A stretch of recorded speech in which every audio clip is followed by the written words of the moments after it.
Okay, so in the last video, of course, we did the transmission lines. They're in. Motor mounts. Dealt with the issue with the headers not clearing. And went ahead and put some paint on those. Got the new header gaskets. I put those on as soon as those dry.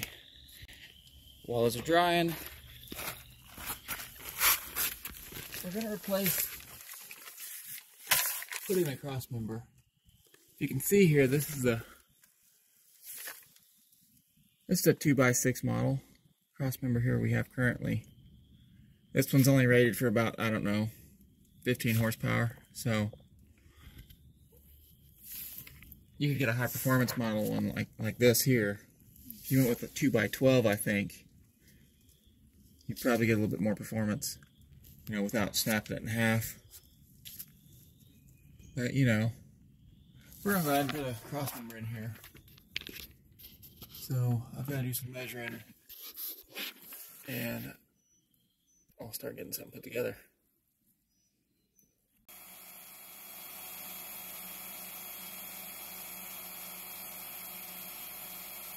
So here's kind of a rough mock-up of what I'm doing for the transmission mount. It's going to have these two here come up. This is going to tie into this. This here needs to be about, I think I marked it here, welded across, and then it has the side braces here. And we'll end up drilling holes in these after we weld them on. Drill holes to mount to the frame. That'll keep the transmission where it needs to be. Now, this is not your 900 horsepower rated cross member. Keep that in mind. It's cheap. I use this steel because I had it.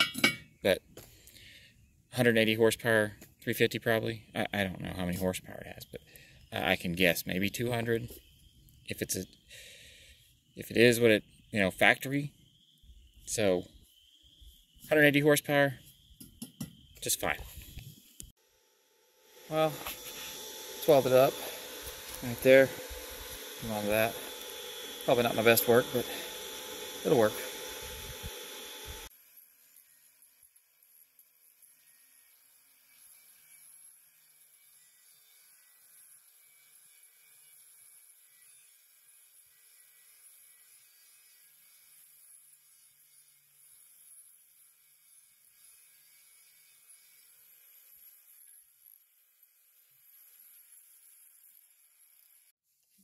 Alright, cross members in.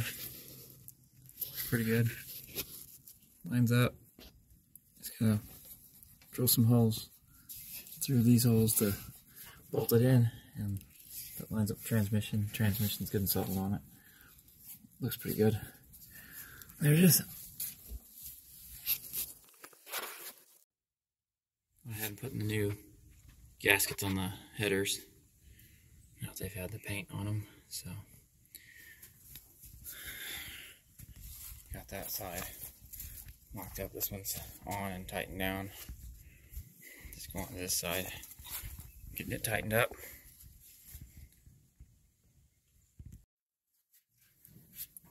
So I ran the numbers on the block that I'd had in the first video, and it looks like this is a 1974 350.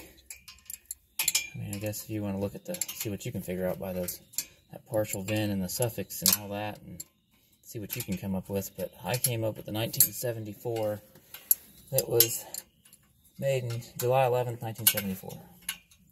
So, assembled and came from Flint engine plant, and then was assembled in Janesville. Came out of an A body, so not sure what car exactly. Can't tell without a full VIN, but yeah. So, but it is 350, that's for sure.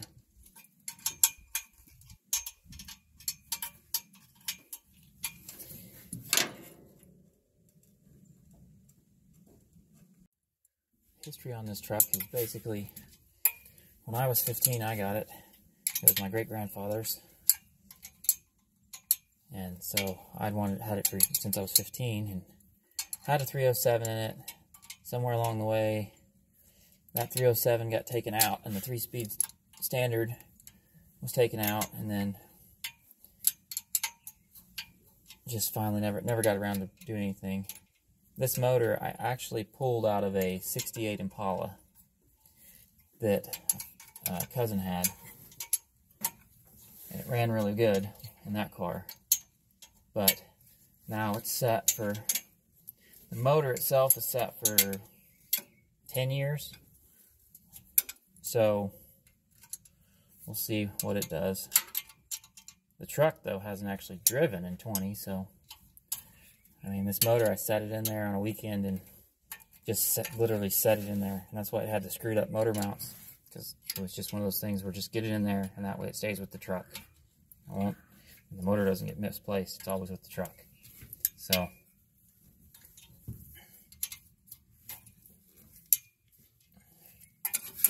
that's the story on that.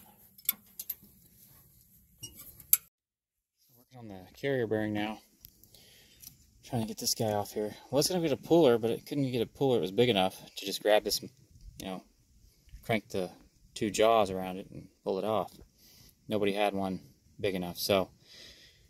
But then I grabbed this and just started tapping it with a hammer just slightly around, and it actually started coming off pretty easily. So might be a race underneath it or something. I might have to pull off, but I'm just going to work on this and see if I can get this off and then see what I got to work with. I guess you get lucky every once in a while, because it came right off. Just tapped a few times and then she pulled off. And I mean, I don't even know. I've never expected that to come right off. I thought this was going to be a nightmare, but it came right off. Well, there it is. 6 hours of I was thinking it was going to be going into town, getting a puller, and I thought this was going to take forever. And well, anyway, clean it up. So I got the drive shaft cleaned up, wire brushed down. Got this and cleaned the splines up inside. Inside there, they're cleaned up now. And I stuck it back in the dirt. That's a good idea. But clean it out. Probably shoot some paint on it, and then try to get this back up in the truck. So I got the drive shaft cleaned up.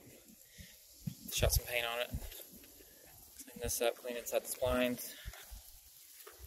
And got the carrier bearing back on, new one. Used a piece of 1 1/4 PVC, put it right on the inner race and drove it, and it tapped right on. No issues, just a little bit of WD-40 and got right on. So now I'm gonna see if I can get this one mounted back up. If I can break the other one loose now. Well, I'm getting the old carrier bearing out. It is froze up. So I've soaked these down. Let them set for a minute. They are not wanting to break loose. I'm going to get this carrier bearing out after that soaks for a while with some TV blaster. And we'll get this thing hooked up. The old carrier bearing bracket was on there so good that I could not get these. These were bound up. I tried everything, break them loose. I wanted to strip, round off, so ended up using a bandsaw, cutting them off. Finally got the old carrier bearing off the bracket. Supports the, center. I call them carrier bearings, but some of them are center support bearings. So clean this up, mount it back in there, get the new bearing on there. Bracket for the carrier bearing back up in here. There's the new carrier bearing and the bracket. Alright. Drive shaft. Front drive shafts in. That fought me every bit of the way. But it's in now. It's there. Let's just, yeah. So, let me get this starter up in here.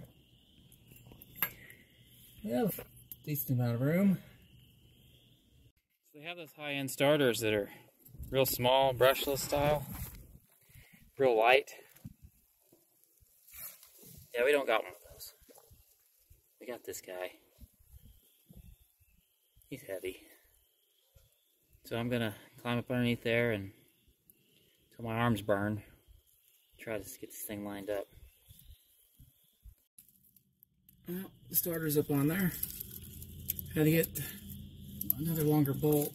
Only had one long bolt, so I got 2 bolts in it. It's tight. I attached the positive lead for the battery on it. I'm gonna run that up top. Alright, the positive wire, ran it down. Kind of went under this mount.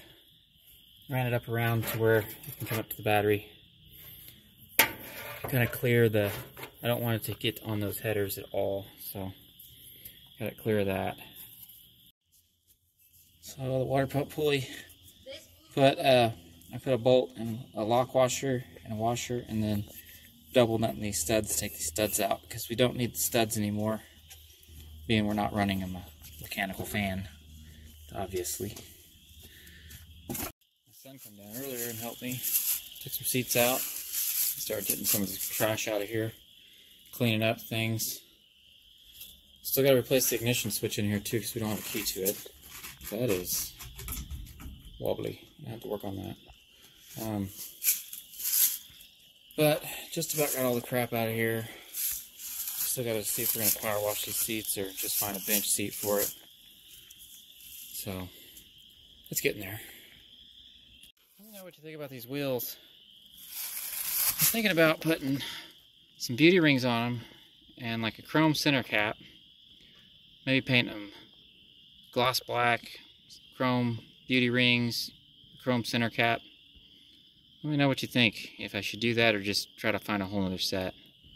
I mean, I have these, so I could just go get the tires switched out, put some GT white raised leather tires on them. Don't know what brand, but yeah, tell me what you think about that. Got the top radiator hose, the lower radiator hose on now. I got the fuel line up here. I need to get these studs replaced in here. I still need to, now that I got the starter in, I need to get everything hooked up where I can bump the motor just to get the distributor in it, or turn the motor over to top dead center, get the distributor stabbed in here. Got the filter changed. Gonna go ahead and add some oil in. Rotella 1540. Gonna get the battery in. I use these terminals. That way I can quickly connect and disconnect the battery and, you know, just spin these off, tie those on, quick and easy. Get this hooked up. So my starter wires, my original harness, are running down here. The ends of them were kind of just rigged on, messed up through the years, so went ahead and put new eyelets on them. I put some heat shrink up over the connectors that I've crimped on. So now I'm going to get these hooked up. And then the starter, you can't really see it, but get these hooked up. Alright, so all the battery connections are made. Starter's hooked up. I rolled the motor over to top dead center on number 1 piston. I want to stab the distributor real quick, get it in there, and I just got the alternator wires kind of tied off and the coil went up there for now. We don't have a belt for the alternator, the water pump right now, so if we run this, get it started, probably won't run it very long. Just long enough to know that, you know, it's building oil pressure, it's running, and then right now I just want to get it running, hear it running, and then that would be great. Alright, got the distributor dropped in, all plug wires ran. They're all hooked up. New plugs are installed. Working on putting the studs in right now for the carburetor. And get the carburetor on, and then possibly, well, I have to connect this wire here to my distributor. Beyond that, after that, maybe crank on it and see if she'll kick up. Okay, got the distributor. Everything's tied up. Got the carburetor on now. Everything's tightened down. Not gonna run fuel to it yet. I'm gonna let the fuel kind of pump the crap out of it, you know. See if we get any crud out of the tank with that filter I have and stuff on there. But first crank, see how she goes.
Early this morning, got the engine fired up.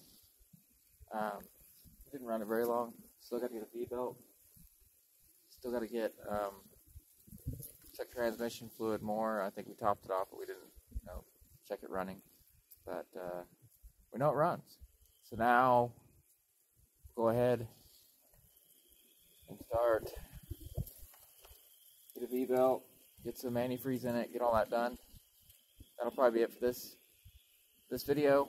Next video, hopefully get everything hooked up, V-belts on, see if the mechanical fuel pump's going to pump any fuel for the tank, because it didn't pump any last night, and we left the hose off, but nothing. So I think the tank's dry, so we'll see what that looks like. Until next time.